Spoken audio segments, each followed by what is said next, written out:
পশ্চিমবঙ্গ তো এখন কোনো ছেলে মেয়ে পড়াশোনাই করতে চাইছে না।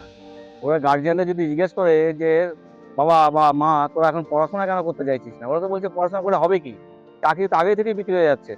আমরা আমার বাবার তোমাদের পয়সা নেই। তোমরা তো আর চাকরি কিনতে পারবে না আমাদের জন্য। আমরা সাধারণ ঘরের ছেলে মেয়ে। তা আমরা কি করব? আমাদের পড়াশোনা করে কোনো লাভ নেই। তাই আমরা এখন ওই দিনমজুর হয়ে অন্য অন্য জায়গায় যেতে হবে। কারণ এর আগে আমাদের যারা দাদারা বা কাকারা যারা অনেক পড়াশোনা শিখেছে, তারা কি করছে? তারা আমাদের পশ্চিমবঙ্গে কোনো সরকারের চাকরি নেই। বেসরকারি চাকরি নেই। ওরা বাধ্য হয়ে চেন্নাইতে যাচ্ছে, ব্যাঙ্গালোর যাচ্ছে, দিল্লি যাচ্ছে, মুম্বাই যাচ্ছে। শ্রমিক হিসাবে।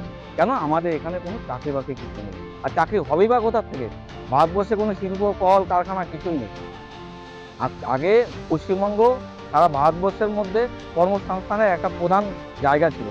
বাংলা, বিহার, উড়িষ্যা বিভিন্ন জায়গা থেকে তারা পশ্চিমবঙ্গে এখানে এসে ব্যবসা বাণিজ্য করতো, চাকরি বাকরি করতো। আজকে বাংলার মানুষ শিক্ষিত হয়েও, মেধাসম্পন্ন হয়েও আজকে কোথায় চেন্নাই দৌড়তে হচ্ছে মাত্র 10 থেকে 12 হাজার টাকার জন্য। সুতরাং এই পরিস্থিতির জন্য কে দায়ী? এই পরিস্থিতির জন্য পশ্চিমবঙ্গ সরকার দায়ী, মমতা ব্যানার্জি দায়ী।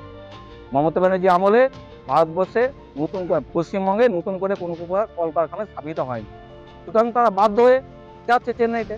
আজকে আইটি ইন্ডাস্ট্রি দেখুন বা অন্যান্য যে এআই বা আর্টিফিশিয়াল ইন্টেলিজেন্স যে কোম্পানিগুলো হচ্ছে নতুন করে তারা কোথায় স্থাপন করছে?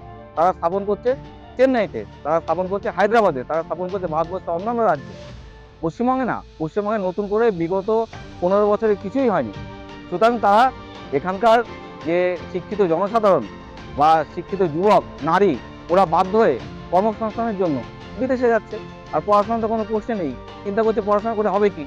কারণ পড়াশোনা করলে আমি যতই ডিগ্রি অর্জন করি না কেন, শেষ পর্যন্ত চাকরিটা পশ্চিমবঙ্গ সরকারের কাছ থেকে, মমতা দেবীর কাছ থেকে তো টাকার বিনিময়ে কিনতে হবে। কিন্তু সেই টাকা কেনার মতো তো পরিস্থিতি আমাদের নেই। এই ভেবেই এখনকার দিনে জনগণরা এখানকার এখনকার দিনে যে সাধারণ শিক্ষিত মানুষ তারা পড়াশোনাই বন্ধ করে দিচ্ছে।